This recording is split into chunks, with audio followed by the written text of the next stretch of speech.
최근 중국에서 세계 최초로 휴머노이드 로봇 마라톤 데이가 열렸습니다.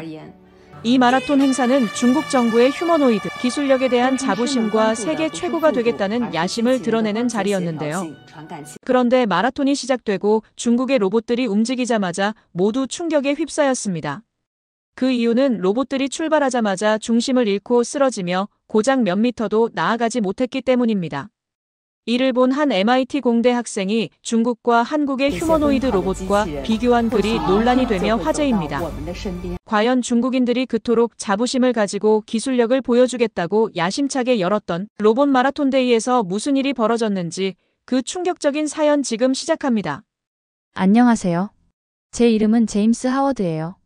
저는 MIT에서 로봇공학을 공부하는 대학원생이에요. 키는 약 185cm이고 이마 위로 약간 물결치는 어두운 갈색 머리를 가졌어요. 그리고 제 어머니가 생각이 깊어 보인다고 하는 짙은 초록색 눈을 가졌어요. 대부분의 날에 저는 간단한 옷차림을 하고 있어요. 깨끗한 셔츠, 청바지, 그리고 어깨에 메신저 백을 메고 있어요. 저는 대부분의 시간을 연구실에서 혼자 보내요.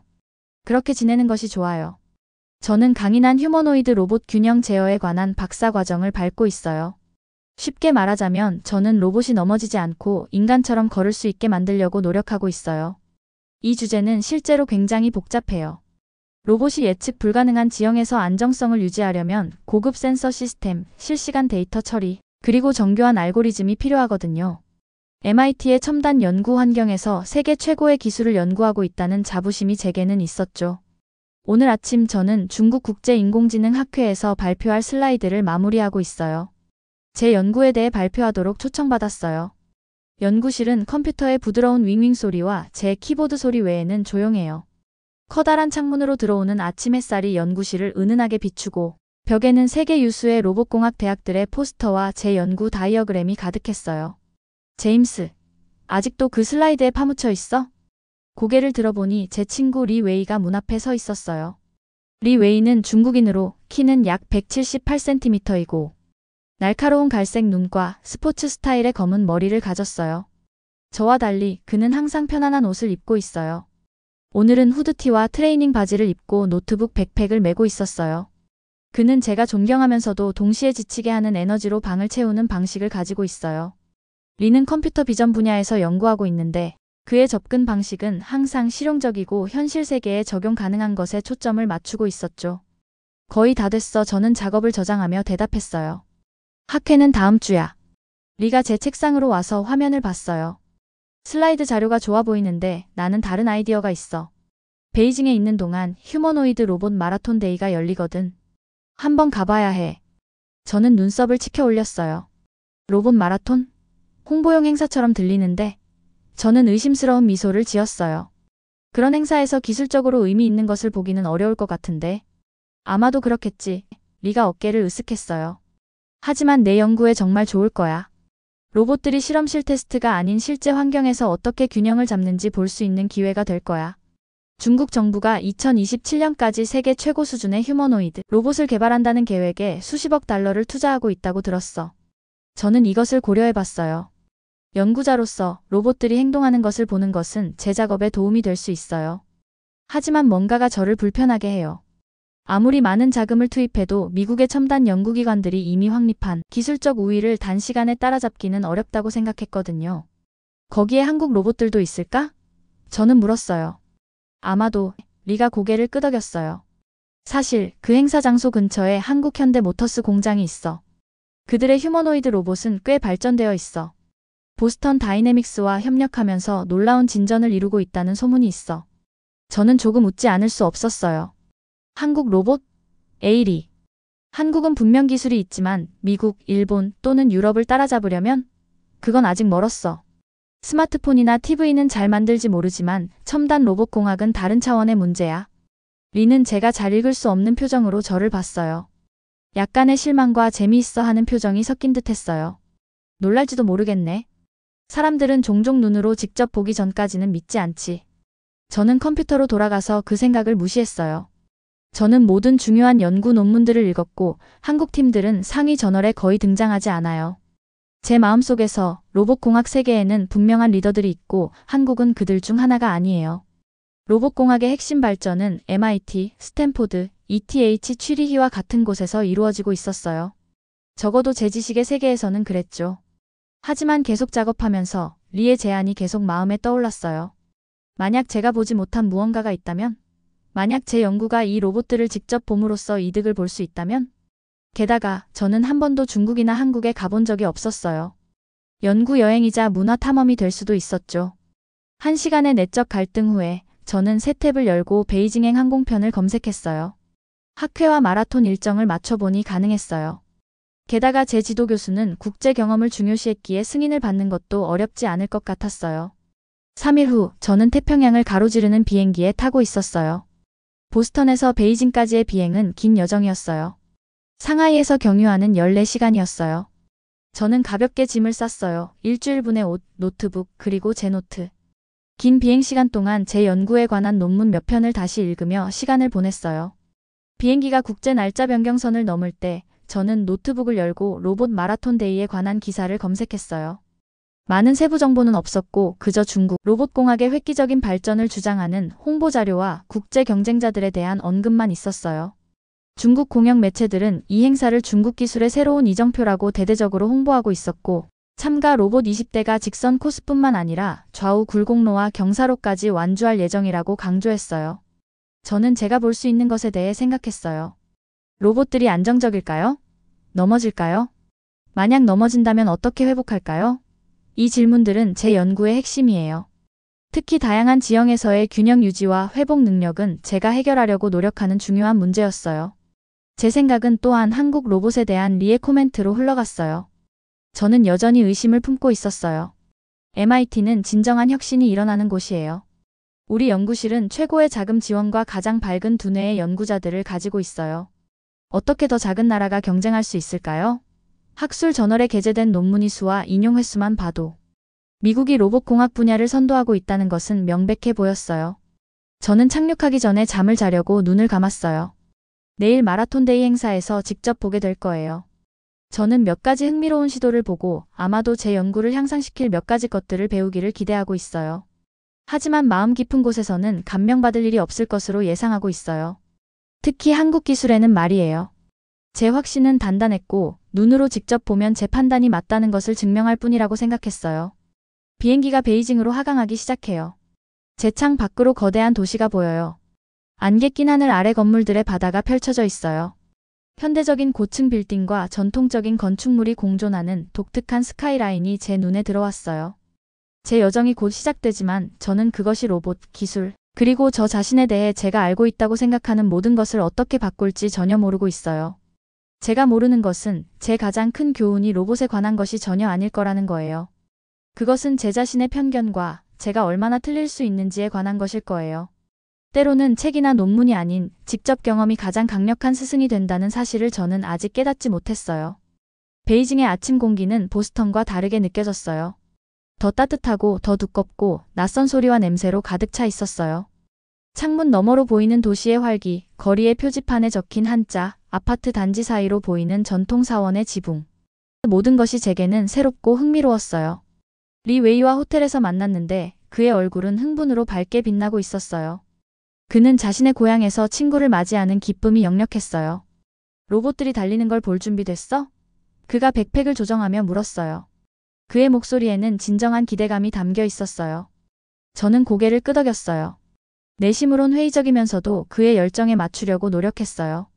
우선 그들이 걸을 수 있는지부터 봐볼까. 저도 모르게 약간 냉소적인 톤이 제 목소리에 묻어났어요. 우리는 지하철을 타고 로봇 마라톤 데이가 열리는 나나이지의 공원으로 갔어요. 베이징의 지하철은 깨끗하고 초현대적이었으며 디지털 표지판과 자동화된 안내 시스템이 인상적이었어요. 가까워질수록 모든 곳에 걸린 빨간 배너와 깃발이 보였어요.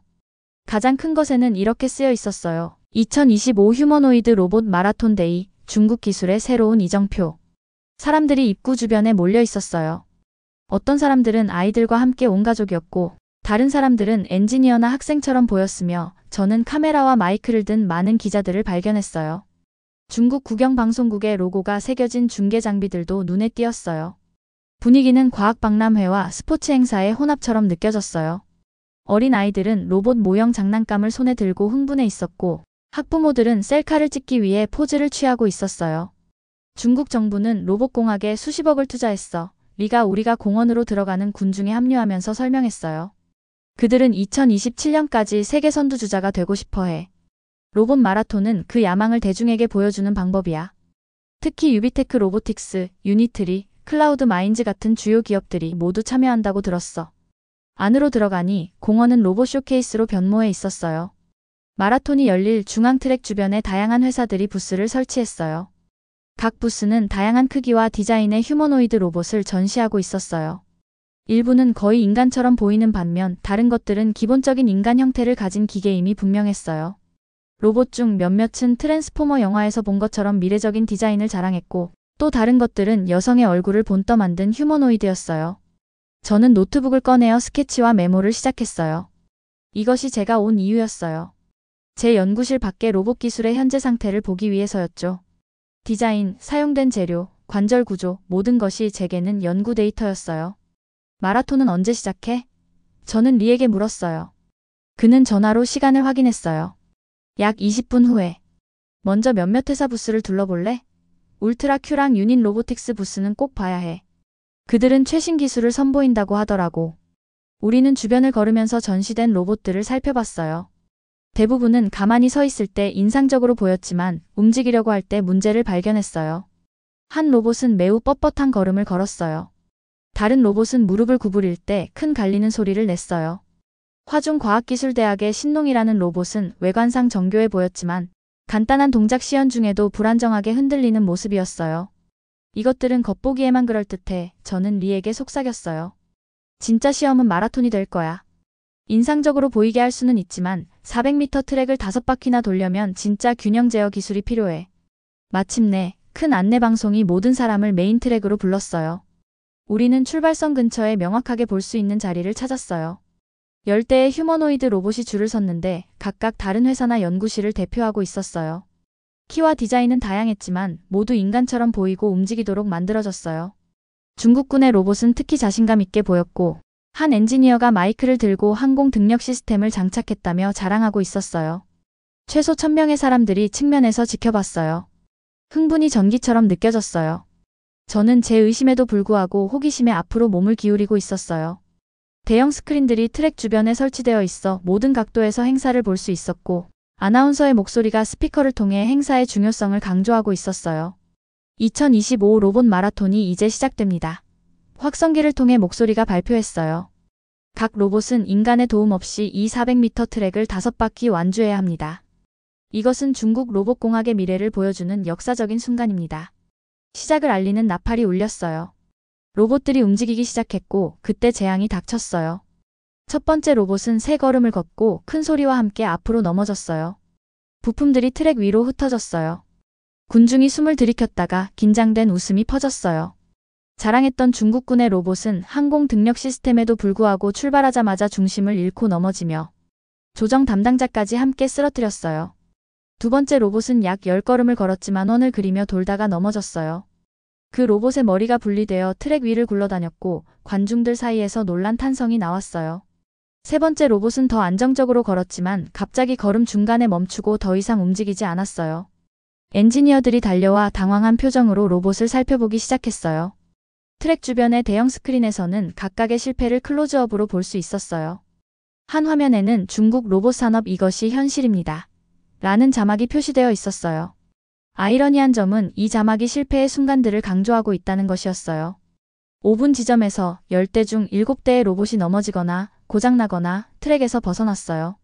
오직 3대만 계속 앞으로 움직였지만 그들의 걸음은 부자연스럽고 느렸어요. 유닛 로보틱스 G1은 몇 번 넘어졌다가 다시 일어나 관중을 향해 손을 흔들기도 했지만 그 움직임은 마치 다람쥐를 닮은 팔동작 같았고 결국 직원에게 끌려나가야 했어요. 한 로봇은 거북이처럼 기어가다 중간에 멈췄고 트랜스포머를 닮은 로봇은 360도 회전 후 산산조각이 났어요. 이게 정말 그들이 할 수 있는 최선인가요? 저는 실망을 숨기지 않고 리에게 물었어요. 더 기대했었는데 이건 마치 영화 촬영 현장처럼 보여요. 리는 한숨을 쉬며 고개를 저었어요. 이 행사는 홍보를 위해 서둘러 진행됐어. 정부는 진전을 보여주고 싶었지만 기술이 아직 준비되지 않았어. 사실 중국 휴머노이드 로봇 산업은 지금 과열된 상태야. 많은 회사들이 제품 간 차별화도 없이 경쟁하고 있어. 우리는 20분 더 지켜봤지만 상황은 나아지지 않았어요. 어떤 로봇도 한 바퀴도 완주하지 못했어요. 군중의 흥분은 조롱으로 바뀌었고 사람들은 넘어진 로봇의 사진을 찍고 웃고 있었어요.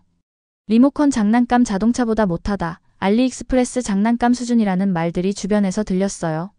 한 관중은 개 산책시키는 것 같다며 비아냥거렸고 다른 사람들은 영화 촬영장이라며 웃고 있었어요.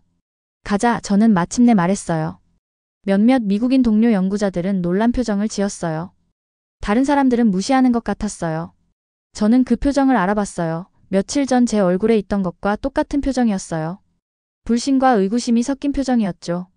전 세계의 로봇 연구자들이 모인 이 컨퍼런스에서조차 이런 반응이 보였다는 것은 얼마나 많은 전문가들이 자신들의 제한된 관점에 갇혀 있는지를 보여주는 것 같았어요.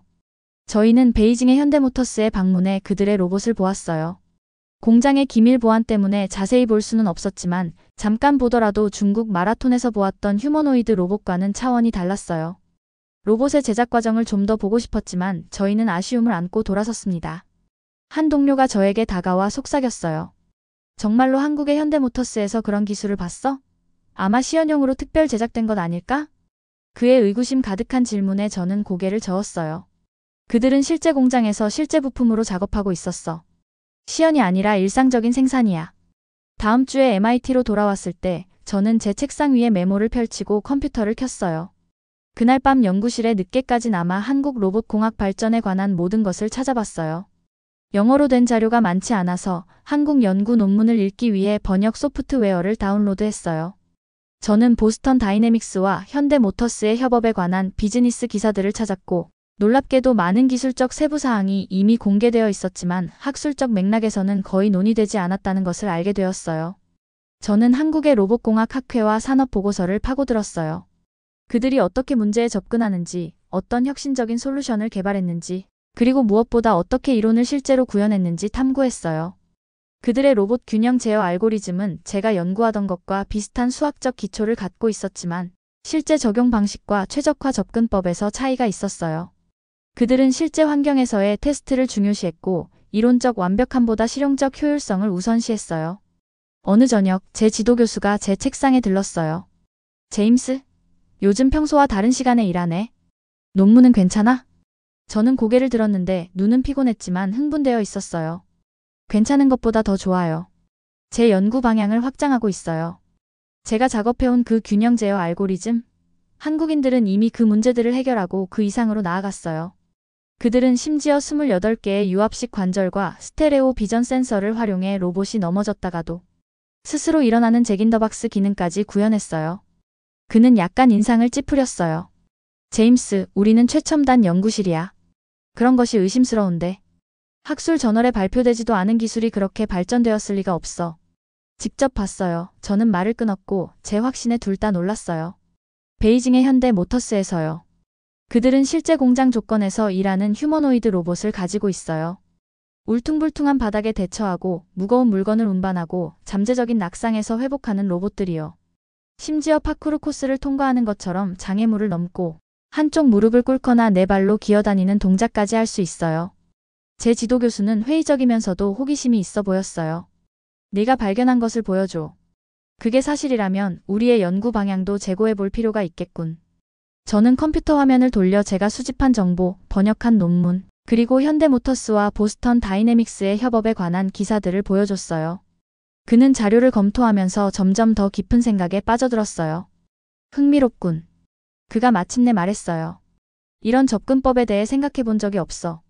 우리는 너무 이론적인 완벽함에 집중한 나머지 현실 세계에서의 적용을 간과했을 수도 있겠어. 다음 몇 주 동안 저는 연구실에서 일종의 이상한 존재가 됐어요.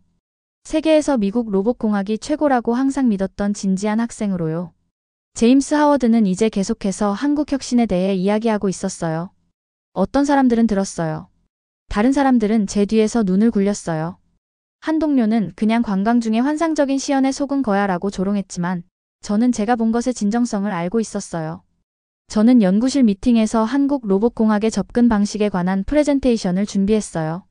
제 연구에 한국 기업들의 실용적인 방법론을 통합하는 방법을 제안했고 우리 팀의 균형 제어 알고리즘을 어떻게 더 실제적인 응용에 맞게 재구성할 수 있는지 설명했어요. 몇몇 연구원들은 관심을 보였고 제 지도 교수는 이 새로운 방향을 탐구하기 위한 작은 자금을 승인해줬어요. 하지만 저는 더 이상 신경 쓰지 않았어요. 저는 제 여정에서 소중한 보상을 받았어요. 새로운 관점, 더 넓은 시야, 그리고 오래된 편견으로부터의 자유. 이제 저는 학술적 명성이나 출판물의 수가 아니라 실제 영향력을 위한 기술을 만드는 것에 더 관심을 두게 되었어요. 제 연구 목표가 근본적으로 변화하기 시작했어요. 어느 날 밤 제 아파트에 혼자 앉아서 저는 결정을 내렸어요. 노트북을 열고 현대모터스 AI 로봇 개발팀의 지원서를 작성하기 시작했어요.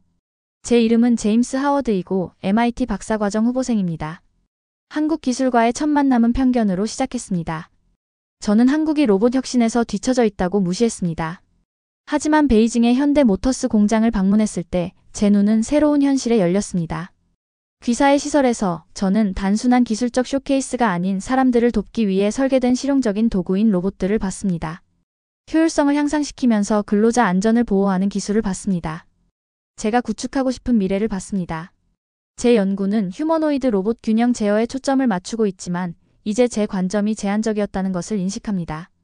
저는 귀사의 팀으로부터 배우고 한국의 혁신이 어떻게 많은 서구 연구실들이 아직 노력하고 있는 것을 달성했는지 이해하고 싶습니다. 제가 MIT에서 개발한 이론적 알고리즘이 귀사의 실용적 접근법과 결합된다면 우리는 더 강력하고 안정적인 로봇 시스템을 만들 수 있을 것입니다. 저는 함께라면 우리가 더욱 놀라운 발전을 만들 수 있다고 믿습니다. 보내기 버튼을 누르기 전에 편지를 3번 읽었어요. 제 심장이 빠르게 뛰고 있었어요. 이것은 단순히 직업을 바꾸는 것이 아니었어요. 제가 틀렸다는 것을 인정하고 새로운 길을 선택하는 것이었어요. 그것은 제가 무엇이 혁신을 구성하는지, 누가 혁신가가 될 수 있는지에 대한 제 가정에 도전하는 제 자신의 지적 정직성에 대한 시험이었어요. 3일 후 제 전화가 울렸어요. 국가 코드는 한국에서 온 것을 보여줬어요. 안녕하세요, 제임스 하워드 씨 맞으신가요? 억양이 있는 영어로 여성의 목소리가 물었어요. 네, 본인입니다. 저는 갑자기 목이 마른 채로 대답했어요. 현대모터스 AI 로봇 개발팀의 박서연입니다. 지원서를 받았고 인터뷰 일정을 잡고 싶습니다. 귀하의 균형 제어 연구가 저희 팀의 현재 프로젝트와 매우 흥미로운 시너지를 가질 수 있다고 생각됩니다. 정말로 한국에서 우리와 함께 일하러 오실 생각이신가요? 저는 MIT 아파트 주변을 둘러봤어요. 모든 교과서와 연구 논문들, 세상에 대한 제 좁은 시각을 형성했던 익숙한 환경들을요. 제 책상 위에는 발표되지 않은 논문 초안이 놓여 있었고 벽에는 MIT 졸업장이 자랑스럽게 걸려 있었어요. 이곳을 떠나면 미국 학계에서의 커리어는 어려워질 수도 있었죠. 하지만 그것이 중요할까요? 네, 저는 단호하게 말했어요. 정말 진지하게 생각하고 있어요. 언제 이야기할 수 있을까요? 전화를 끊으면서 저는 몇 주 전에 베이징행 비행기에 탔던 제임스 하워드와는 다른 사람이 된 것 같은 느낌이 들었어요. 그 제임스는 자신에 대해 너무 확신했고 어떤 나라들이 기술을 선도하는지에 대한 자신의 믿음에 너무 자신감이 있었어요. 그는 세계를 좁은 렌즈를 통해 보았고 자신이 보고 싶은 것만 보았어요. 새로운 제임스는 더 겸손하고 더 열린 마음을 가지고 있으며 자신이 상상했던 것보다 더 큰 미래에 대해 흥분하고 있었어요. 이 여정은 한국 로봇공학의 발견에 관한 것이 아니었어요. 그것은 저 자신과 세계를 새롭고 더 넓은 방식으로 바라보는 능력에 관한 것이었어요. 제 여정에서 돌아오는 길은 제가 시작했던 곳으로 저를 인도하지 않았어요. 그것은 저를 완전히 새로운 곳으로 인도하고 있었어요. 6개월 후 저는 한국에 있는 현대모터스 본사의 밝고 깨끗한 연구실에 서 있었어요. 창밖으로 보이는 풍경은 멀리 산들이 보였어요. MIT 주변의 평평한 풍경과는 너무 달랐어요. 하지만 가장 큰 차이는 외부가 아니라 제 안에 있었어요. 제 주변에는 이제 다양한 국적의 엔지니어들이 있었고 영어, 한국어, 그리고 여러 다른 언어들이 복도에서 들려왔어요. 이곳의 문화는 협력적이고 결과 지향적이었어요. 제임스, 안전 테스트 준비됐어요. 제 팀 파트너인 박서연이 불렀어요. 그녀의 목소리에는 테스트에 대한 기대감과 자신감이 담겨 있었어요. 서연은 정말 뛰어났어요. 그녀는 실용적인 문제를 해결하고 복잡한 아이디어를 작동하는 기계로 바꾸는 놀라운 능력을 가지고 있었어요. 제가 이론과 계획에 능숙한 반면 그녀는 실제 세계에서 이를 실제로 작동시키는 데 탁월했어요. 우리는 서로의 강점을 보완하는 팀이었어요. 그녀는 제게 한국어를 가르쳐 주었고 저는 그녀에게 미국의 연구 방법론을 공유했어요. 갑니다. 저는 노트북을 닫으며 대답했어요. 제 책상 위에는 MIT와 한국 엔지니어들의 협업 논문 초안이 있었고 제가 두세 개의 최고를 결합하려는 노력의 증거였어요. 테스트 구역에는 우리의 최신 휴머노이드 로봇이 대기하고 있었어요. 그것은 우리의 안전보행 모듈 프로토타입이었어요. 인간이 하지 않아도 되도록 위험한 상황을 처리하도록 설계된 로봇이었어요. 이 로봇은 제 MIT 알고리즘의 이론적 강점과 한국의 실용적인 엔지니어링이 결합된 것이었어요. 진정한 국제협업의 결과물이었죠. 먼저 경사진 바닥 테스트부터 시작해봐요. 서연이 바닥을 가파른 각도로 기울이는 버튼을 누르며 말했어요. 바닥은 30도 이상의 각도로 기울어졌는데 이는 대부분의 로봇에게 극도로 어려운 도전이었어요. 우리 로봇은 경사면을 가로질러 걷기 시작했어요. 예전 MIT 연구실에서는 이것이 고급 테스트였을 거예요. 여기서는 그저 시작에 불과했어요. 저는 로봇의 발이 변화하는 표면에 어떻게 적응하는지 주의 깊게 지켜봤어요. 무릎이 약간 구부러졌어요. 팔은 균형을 위해 이동했어요. 주저없이 경사면을 꾸준히 올라갔어요. 제 알고리즘이 실시간으로 작동하면서 로봇의 무게 중심을 지속적으로 조정하고 있었어요. 완벽해요. 저는 속삭였어요. 내가 MIT에서 상상했던 것보다 훨씬 부드럽게 움직이고 있어요. 다음은 장애물 코스였어요. 우리는 로봇의 경로에 무작위 물체들을 흩뿌렸어요. 상자, 도구, 심지어 굴러가는 의자까지. 로봇은 잠시 멈추고 센서로 모든 것을 매핑했어요. 그런 다음 움직이기 시작했는데 어떤 물체는 넘어가고 다른 물체는 돌아가며 모두 완벽한 균형을 유지하면서요. 공중제비를 하듯 가볍게 장애물을 뛰어넘는 모습은 마치 훈련된 체조 선수 같았어요. 저는 미소 짓지 않을 수 없었어요. 이것은 제가 연구해서 달성하려고 했던 모든 것이었지만 이제 그것이 실제로 제 앞에서 일어나고 있었어요. 이 기술은 단순한 학술적 호기심을 넘어 재난 현장에서 사람들을 구하거나 위험한 작업을 대신할 수 있는 실질적인 도구가 되고 있었어요. 이제 사람과의 상호작용 테스트를 해볼게요. 서연이 발표했어요. 그녀는 직접 테스트 구역으로 걸어갔어요. 로봇은 즉시 그녀의 존재를 감지하고 안전한 거리를 유지하기 위해 움직임을 조정했어요. 그녀가 일부러 로봇의 경로에 들어섰을 때 로봇은 완전히 멈췄어요. 그녀가 다시 움직였을 때 로봇은 항상 조심스러운 거리를 유지하면서 작업을 계속했어요. 이것은 실제 작업 환경에서 인간과 로봇이 안전하게 함께 일할 수 있게 하는 필수적인 기능이었어요. 안전 프로토콜이 완벽하게 작동하고 있어요. 저는 모니터의 데이터를 확인하며 말했어요. 반응 시간이 우리의 마지막 프로토타입보다 0.3초 더 빨라요. 이건 충분히 빨라서 예측하지 못한 상황에서도 작업자를 보호할 수 있어요. 서연이 미소로 고개를 끄덕였어요. 이 로봇은 위험한 장소에서 생명을 구할 수 있을 거예요. 건설 현장, 재난지역, 산업사고 현장에서요. 상상해봐요. 산사태나 화재 현장에서 사람이 들어갈 수 없는 곳까지 이 로봇이 들어가 생존자를 찾는 모습을요. 오후 내내 일을 계속하면서 저는 제 여정에 대해 생각했어요. 처음 한국에 왔을 때 배울 것이 너무 많았어요. 로봇공학뿐만 아니라 다른 사람들과 함께 일하는 것, 문제에 대한 다양한 접근 방식을 존중하는 것, 한때 과소평가했던 사람들로부터 배우기 위해 제 자존심을 내려놓는 것까지요. 이론과 실제 간의 균형, 학술적 명성과 실제 영향력 사이의 균형을 배웠어요. 처음 몇 주는 힘들었어요. 제 한국어는 형편없었어요. 음식은 낯설었어요. 업무 문화는 제가 익숙한 것과 달랐어요. 하지만 동료들은 인내심과 친절함으로 저를 환영했어요. 그들은 자신들의 지식을 공유하는 데 열정적이었고 제가 기여할 수 있는 것에도 똑같이 관심이 있었어요. 그들은 제가 가져온 이론적 접근법에 진정한 관심을 보였고 그것을 실용적인 미래 제품에 어떻게 통합할 수 있을지 함께 탐구했어요. 하루하루 저는 제가 새로운 사람이 되어가는 것을 느꼈어요. 단지 더 나은 엔지니어가 아니라 더 나은 인간이 되어가는 것을요. 제 시야는 넓어졌고 제 생각의 지평선은 확장되었어요. 저는 이제 문제를 다양한 관점에서 보는 법을 배웠고 누구나 혁신적인 아이디어를 가질 수 있다는 것을 이해했어요. 그들이 어디에서 왔는지와 상관없이요. 그날 저녁 테스트를 마친 후 팀은 회사 근처의 작은 식당에 모여 저녁 식사를 했어요. 우리가 성공적인 테스트 날을 축하하는 동안 맛있는 한국 음식 접시들이 테이블을 덮었어요. 김치, 불고기, 그리고 다양한 찌개들의 향이 공간을 채웠고 소주와 맥주가 잔에 따라졌어요. 처음에는 낯설었던 이 음식들이 이제는 제게 위안이 되는 친숙한 것이 되었어요. 제임스, 김 이사님이 잔을 들며 말했어요. 처음 우리에게 왔을 때 당신은 한국의 혁신이 어떻게 서구 연구실들이 아직 노력하고 있는 것을 달성했는지 배우고 싶다고 썼어요. 지금까지 무엇을 배웠나요? 저는 제 새로운 친구들과 동료들을 둘러봤어요. 다양한 배경, 다양한 접근 방식 하지만 모두 같은 목표를 향해 일하고 있었죠. 제 안에서 변화된 모든 것을 어떻게 설명할 수 있을까요? 저는 위대한 혁신이 한 나라나 문화에 속하지 않는다는 것을 배웠어요. 저는 천천히 말했어요.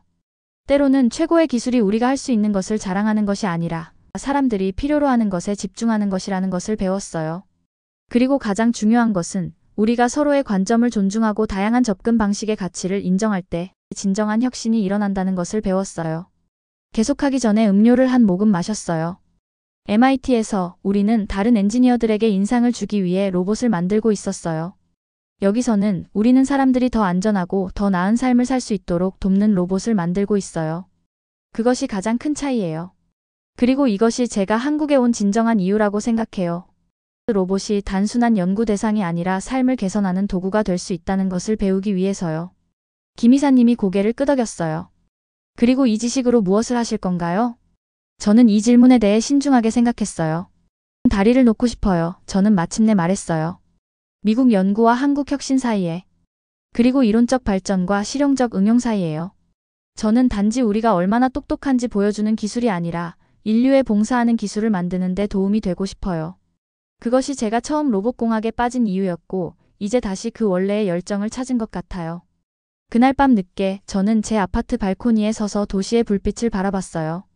저는 베이징의 로봇 마라톤 데이를 마지못해 방문하기로 동의했던 혼란스럽고 편견에 찬 제임스 하워드를 기억했어요.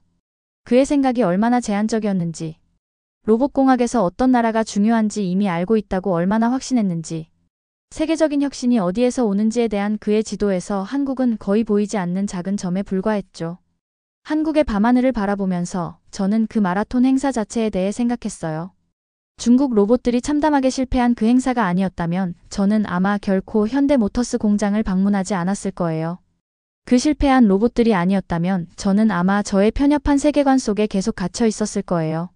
때로는 가장 큰 교훈이 예상치 못한 곳에서 온다는 것이 아이러니하게 느껴졌어요. 이제 저는 혁신이 어디에서나 일어나고 우리 모두가 서로에게서 배울 것이 있다는 것을 이해했어요. 제 여정은 저를 변화시켰고 단지 새로운 지식뿐만 아니라 세상을 보는 새로운 방식을 제게 주었어요. 저는 이제 체제에 도전하고 학계를 넘어보고 진정한 혁신은 때로 가장 예상치 못한 곳에서 온다는 것을 이해하는 법을 배웠어요. 제 전화기가 울렸어요. MIT의 지도교수였어요. 시차를 고려하면 그가 이 시간에 전화하는 것은 이례적이었어요. 제임스, 방해해서 미안하네, 그가 말했어요. 하지만 자네가 보낸 로봇 균형 제어에 관한 새 논문을 방금 읽었어. 한국 팀과 함께 작업한 건 말이야. 정말 인상적이야. 고맙습니다. 저는 대답했어요. 우리가 다른 접근 방식들을 결합했을 때 결과가 정말 흥미롭게 나왔어요. 그 이상이야, 그가 말했어요. 자네는 두세 개의 장점을 결합했어. 이론의 엄격함과 실용적 응용을 말이야. 우리는 MIT의 자네와 한국팀 몇 명을 초청해서 워크숍을 주최하고 싶어. 다른 연구팀들도 이 협업 모델에서 배울 수 있을 거야. 저는 미소를 지었어요. 정말 좋을 것 같아요. 제가 서연이랑 팀에 말해볼게요. 전화를 끊으면서 저는 발코니 난간에 기대었어요. 저는 이제 두세 개 사이의 다리가 되고 있었어요. 주류학계와 실용적인 산업, 서구의 이론적 접근과 한국의 응용 혁신 사이의 다리요. 이것이 제가 진정으로 영향력을 가질 수 있는 곳이었어요. 다음 날 아침 저는 일찍 연구실에 도착했어요. 우리 로봇은 대기 중이었고 또 다른 테스트와 개선에 나를 준비하고 있었어요.